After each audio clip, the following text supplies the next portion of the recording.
ఈ 5 యాక్టర్స్ ఈ పర్టికులర్ 5 ఫిలిమ్స్లో హీరోని కూడా డామినేట్ చేసి ఆ షో మొత్తాన్ని స్టీల్ చేశారని చెప్పొచ్చు బై లిటరల్లీ. అండ్ ఇప్పుడు చెప్పే లిస్ట్లో కాకుండా ఇంకెవరైనా యాక్టర్స్ ఉంటే మనకి కింద డాన్స్లో కామెంట్ చేయండి. సో ఇలాంటి కేటగిరీస్లో ఇలాంటి విషయాలు తెలుసుకుంటే చాలా ఇంట్రెస్టింగ్గా ఉంటుంది అబ్బాయి, చాలా కిక్ వస్తుంది. Coming to the first actor man మన కమెడియన్ సత్య గారు. సో చిన్న ఫిలిమ్స్ని పిక్ చేస్తారని ఎక్స్పెక్ట్ చేసి ఉంటారు మన కమెడియన్ సత్య గారు.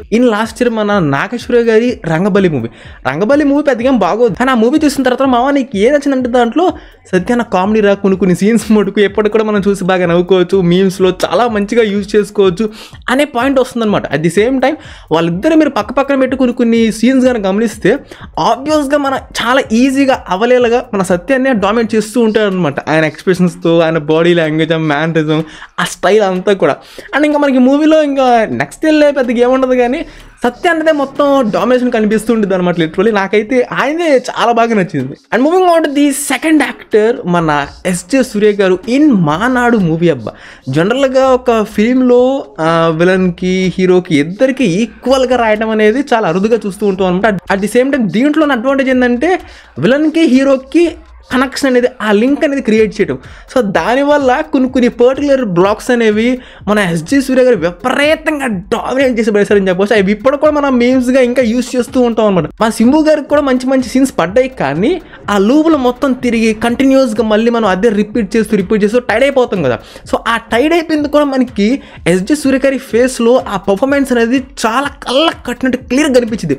ఆ చిరాకు, అమ్మ ఎన్నిసార్లు తిప్పుతాడరా మళ్ళీ రిపీట్ అని చెప్పేసి. సో అది మొత్తం ఆయన ఫేస్లో చాలా క్లియర్ కట్ కనిపించింది. అండ్ నెక్స్ట్ వన్ మా కమల్ హాసన్ గారి విక్రమ్ మూవీ. మొదటి నుంచి మన కమల్ హాసన్ గారు చనిపోయారు, మళ్ళీ ఇంటర్వ్యూలో మనకి ఆయన బతికే ఉన్నాడు, ఇది చేస్తున్నంత ఆయన ఒక మంచి హై వైబ్ అయితే వచ్చింది.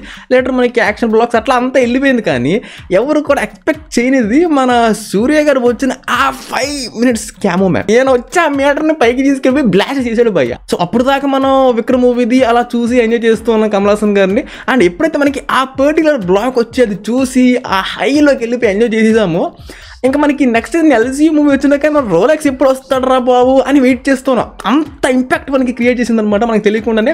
రీసెంట్గా లియోకి కూడా చాలా మంది అయితే ఎక్స్పెక్ట్ చేశారు. కమల్ హాసన్ గారు ఫోన్లో మాట్లాడిన కాల్ కంటే జనాలు అందరూ కూడా ఎక్కువ ఎక్స్పెక్ట్ చేసింది మన రోలెక్స్ అనమాట.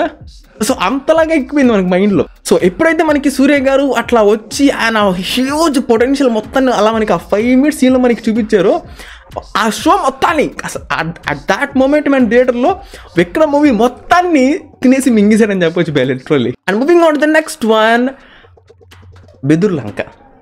మీరు అబ్జర్వ్ చేసేలా నేను రివ్యూలో కూడా చెప్పాను, నాకు ఇప్పుడు కూడా చాలా బాగా గుర్తుంది. బెదుర్ లంక మూవీలో మనం పర్టికులర్గా బాగా ఎంజాయ్ చేసాము అంటే హీరోయిన్ కాకుండా ద రిమైనింగ్ క్యారెక్టర్స్ అందరూ వాళ్ళు చేసే మ్యానరిజమ్స్, ఆ బాడీ లాంగ్వేజ్, ఆ డైలాగ్స్ కానీ వాళ్ళ మధ్య జరిగే కాన్వర్జేషన్స్ కానీ ఇవే మనం ఎంజాయ్ చేస్తూ వెళ్తూ ఉంటాం అనమాట.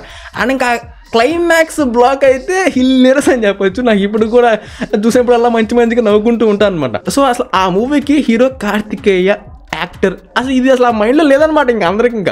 అందరికి కూడా ఆ క్యారెక్టర్స్కి హ్యూజ్గా అటాచ్ అయిపోయి నవ్వుకొని విపరీతంగా వాళ్ళదే మనం ఎంజాయ్ చేసామని చెప్పొచ్చు. సో ఆ విధంగా మనకి హీరోయిన్ క్యారెక్టర్ కాకుండా వాళ్ళందరూ మనం ఎంజాయ్ చేసాం అనమాట. సో వాళ్ళందరూ కలిసి వీళ్ళని డామినేట్ చేసేసారు. సో అఫ్ కోర్స్ వీళ్ళకి కూడా పెద్దగా అంతగా మంచి రోల్స్ దక్కలేదు ప్లే చేయడానికి కూడా.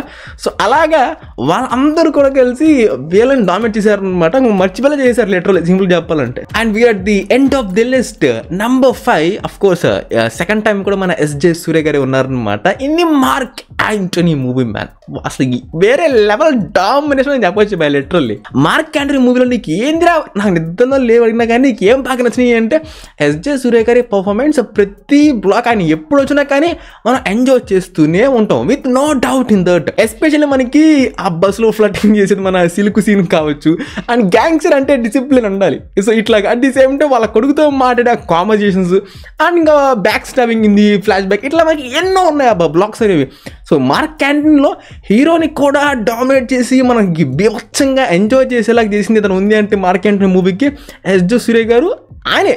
కంప్లీట్గా ఆయనే. బట్ అన్ఫార్చునేట్లీ హ్యాట్రిక్ అయితే మిస్ అయిపోయిందని చెప్పొచ్చు. మన జిగర్ తందర్ XXలో మన రాఘవ గారిని మాత్రమే డామినేట్ చేయలేకపోయారు. ఆయన ఫుల్ ఎక్కడ కొట్టాం మీటర్ పక్కన కొట్టేసి అక్కడికి వెళ్ళిపోయాడు. అది కూడా డామినేట్ చేసి ఉంటే హ్యాట్రిక్ అయ్యేదన్నమాట. మన మానాడు మూవీ, మార్క్ యాంటోనీ అండ్ మళ్ళీ దీంట్లో జిగర్ తందర్ XXలో అయ్యేది. బట్ అది మాత్రం మిస్ అయిపోయింది. సో అంత లెవెల్లో మనకి డామినేట్ చేశారనమాట. At the same time recent టైమ్స్లో కూడా చెప్పా చాలాసార్లు, నెక్స్ట్ వచ్చి ఆయన మూవీ మన సరిపోతే శనివారం సూర్య గారు కూడా మనకి విలంగా యాక్ట్ చేస్తున్నారు. సో పర్ఫార్మెన్స్ వైజ్గా కొన్నిసారి మంచి కాంపిటీషన్ అయితే ఉండేది. సో ఎవరిని డామినేట్ చేస్తారో కొద్దిగా మనం వెయిట్ చేయాలి. అండ్ మనకి గేమ్ చేంజర్లో కూడా ఉన్నారు, అది ఈ సంవత్సరం సెప్టెంబర్లో వస్తుంది. So an interesting clash man Ram Charan గారికి, సూర్య గారికి. సో మన మటుకు పర్ఫార్మెన్స్ వైజ్గా వాళ్ళు వచ్చినప్పుడు పక్కాగా ఎంజాయ్ చేస్తాము. So these are the 5 actors man who dominated the heroes in the particular films. So మీకు ఇంకేదన్నా నేమ్స్ తెలిస్తే కింద నేమ్స్ కామెంట్ చేయండి, నేను కూడా తెలుసుకుంటాను. So yup man, so that's all for the video man. And yep, that's it. Subscribe if you enjoy it, and I'll catch you on the next one.